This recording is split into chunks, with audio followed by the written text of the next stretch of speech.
So, the real fucked up thing that I stopped giving a shit about really, but it's still infuriating is, well, it's still like a relevant story is that, my mom and my brother, my younger brother and my mom haven't seen each other for something like over 15 years. And it's a really fucked up story how we've all become separated.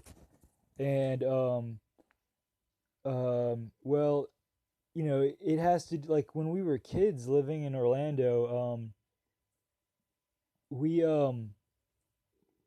just so much fucked up things happen to us, right? It's like radiation, like fucking just negative energy and stuff. And my stepdad was coming out of the military, and he was a real asshole. And probably what we needed more than anything was to be able to medicate and take care of ourselves that way, but that was definitely out of the question. And anyways, uh, my stepdad was such an uptight prick that my brother he stole something from the store, and my stepdad called the police on him, and he was, I guess that's the reason he was put into a program basically, and like understandably he was quite hurt, right? Because he was my parents betrayed him because I mean what he took from the is just such bullshit.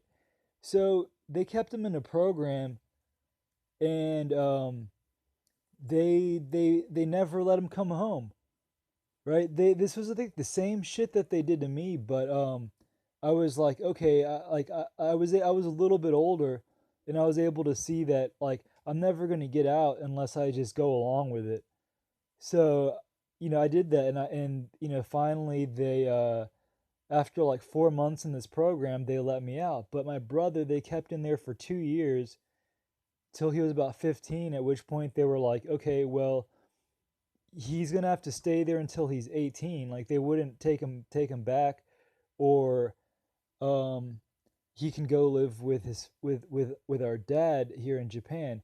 But I mean, like, how fucked up, shitty kind of person do you have to be to like to do that?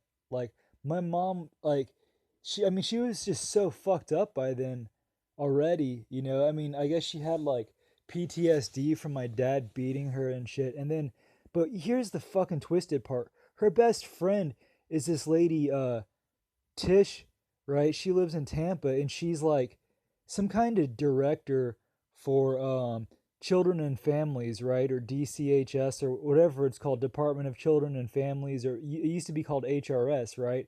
That's her best friend, right? And both her kids get taken away. So there's like something weird going on. Um I mean, not to mention like my mom's parents, Judy and Leon Sellers. They were like in cahoots with Robert DuPont and Mel Sembler and Nixon on fucking over a lot of people. Um, I mean, the program that they started was shut down for abuse. So this is the kind of fucked up background, fucked up reality that I'm coming from, and um am I like, does that uh lessen my argument? No, not really, because I mean, if anything, it's like gonna make me more objective. So anybody who's like disregards me or what I'm saying because of like, the situation I was born into, they can fucking stick their head up their ass, or what, their head is probably already up their ass. So whatever, they can just go fuck off. So I mean, like if like thinking back on like high school, like there were like definitely shitty people like that, like people who you know purported to be my friends, like this girl like Megan DeSico that was just such a stupid bitch, and like just comes off totally as like that other side of that fucking nasty, like disgusting, like totally just fake, like like uh whatever it's called, like not superstitious but just superficial fucking bullshit.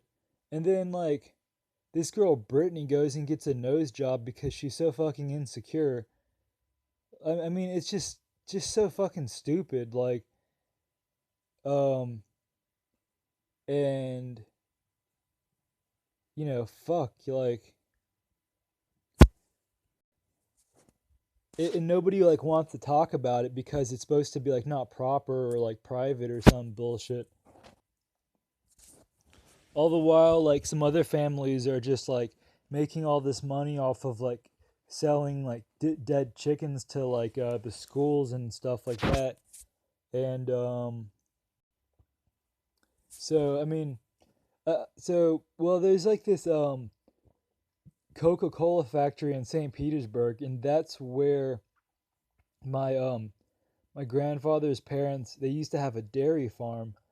And I guess like my great grandmother, like she'd like enter the cattle and like these like competitions and stuff. Like I have an uncle who was like in the rodeo and like won some kind of award from, I guess, from like Coca-Cola and shit. And they sold their dairy farm to Coca-Cola and they like got all this money and they moved to Silver Springs. But it's like it's all like fucking dirty, like sexual. I mean, like not again, it's what but it's all it's fucked up because it's not right. And like the cows, like they would sell them. I mean, I don't know that they practice this, but this seems to be like the general practice that you you sell, like when the cows stop producing milk, they're like, I mean, they don't look at them, they don't respect these animals, right? I mean, most people look at them as like commodities. So it's totally like fucked up perspective and it affects everything. So I mean, I guess that's kind of one of the key points that have been like working towards, is that the um the idea that animals are commodities is just fucked up, and it just betrays your perspective on reality. So anyways, I've like moved out here and I've just had to like work through so much bullshit. This is Kuchan, where my dad and his side of the family is from, are from, or were from, or whatever. And so I was born about 2 hours away in Sapporo, which I guess is like it's an interesting name. I guess there's like a lot of sparrows around here, so I guess it's tied into that. And I think the word sorrow as well, because I mean, I think the thing about these sparrows is, I mean, they're really intelligent and they're really just like these precious creatures that like fly around and tweet and are quite aware. A lot of people are oblivious, but they only live for 3 years. It's like the saddest thing. So I'm quite sure that's where the word sorrow comes from.